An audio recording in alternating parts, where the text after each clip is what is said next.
Hello everyone, my name is Cole and this is the 19th video in the UP1 Final Exam Study Guide, and today we're talking about the parallel axis theory. So we spent the last video talking about moment of inertia, how to find moment of inertia of an object both by deriving and of a system of discrete objects by the summation, the discrete formula. And now we're going to talk about how to find the moment of inertia of an object through a pivot that is different from a pivot that we already know, basically.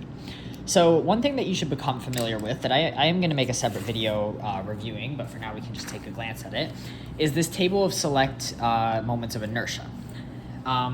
So a couple things to note about this table. First of all, this is uniform density objects only, so don't fall into the trap of getting a rod with a non-uniform linear mass density and trying to use one of these equations. It's not going to work. But we can see that we have a whole lot of equations here for moments of inertia of different uniform objects. So this is going to be really helpful. But one thing you'll notice is that most of the pivots are through some sort of center of mass of the object. You know, it's the cylinder through its center, the sphere through its center, etc., etc. What if I wanted to find the moment of inertia of one of these objects through a pivot that was over here? What would I do? Well, I can use the parallel axis theorem.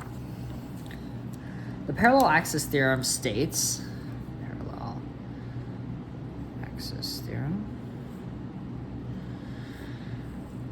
that the moment of inertia of an object about a pivot parallel to its center of mass is equal to the moment of inertia about its center of mass plus md squared. Okay. Let's define some variables. The pivot, the axis that you're rotating around has to be parallel to the center, to an axis through the center of mass. Okay? So what does that mean? Well, it means that if I have a rod, for example,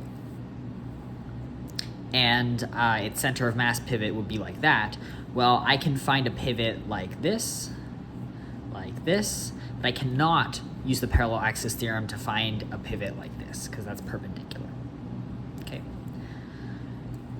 M is the total mass of the object, in this case a rod, and D is the one that's a little tricky. D is the distance from the center of mass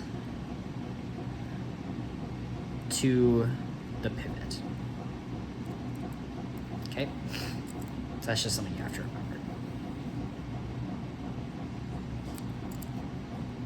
All right, so what are some applications of this? Well, first of all, we can use it to prove some things that we've already proven through integration. So let's get out our table of selected moments of inertia. The second one here is the moment of inertia of a thin rod about an axis through its center perpendicular to the length. That goes through the center of mass. So we can use that as a starting equation for any number of parallel axes to that axis.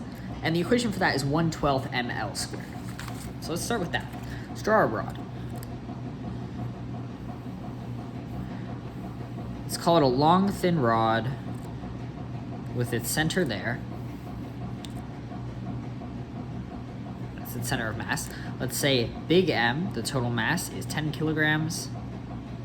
Well, we don't even have to define values. Let's just say big M is M,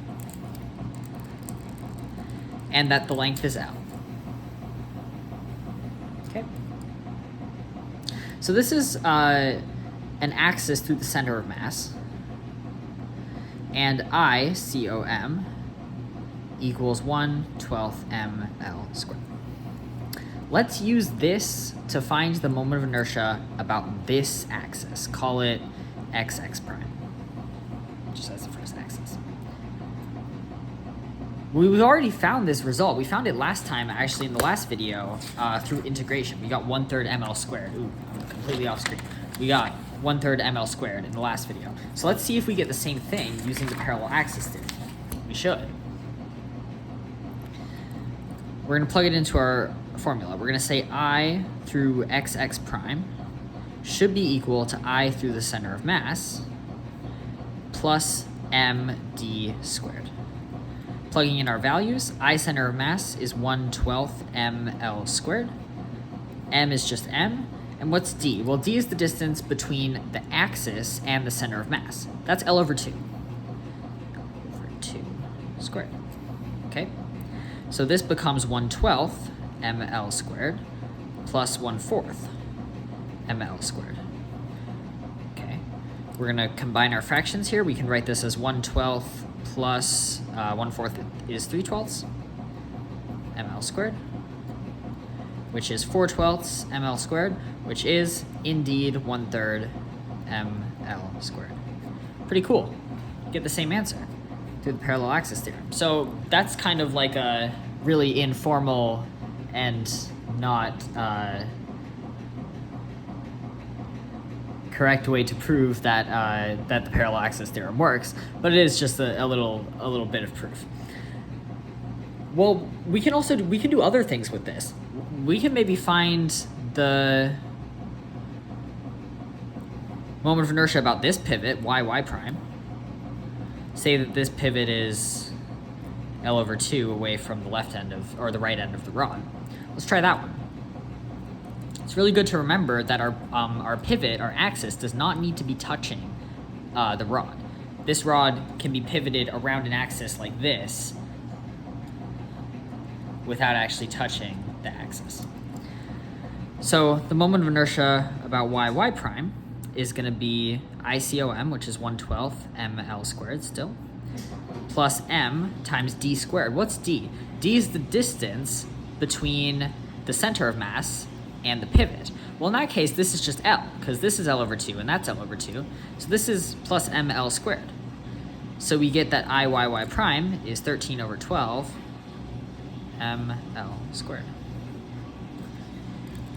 Does it make sense that the moment of inertia is greater about this axis y prime than about xx prime? Well, yeah, it does, because in this instance, the farthest that a mass point could possibly be away from the pivot is L. But in this case, the farthest that a mass point could possibly be away from the pivot is 3L over 2. And on the other hand, the closest that a mass point can be to the pivot here is 0. But the closest that a mass point can be from the pivot here is L over 2. So we can see that all of the mass points are much farther away from y prime when it's pivoted around y prime than from xx prime. So it makes a lot of sense that the moment of inertia would be farther away because of the equation I is equal to the integral of r squared dm. That r squared is bigger. And if that r squared gets bigger, so too does the I. So that's the parallel axis theorem, and we're going to use this a lot. There's going to be a lot of questions where you're going to have to find the moment of inertia of combined objects and use the parallel axis theorem for one or more of them. So this is a very simple example, but definitely get used to practicing doing this with more complicated systems of objects. Yeah, the parallel axis theorem on your equation sheet is right under the moment of inertia, right here. They write it as I parallel is ICM plus MD squared. All right, so now we've defined all of our variables from the translational world to the rotational world, and so now we can start getting into operations with these variables. So we're going to talk about cross product, and then we're going to talk about torque and Newton's second law for rotation.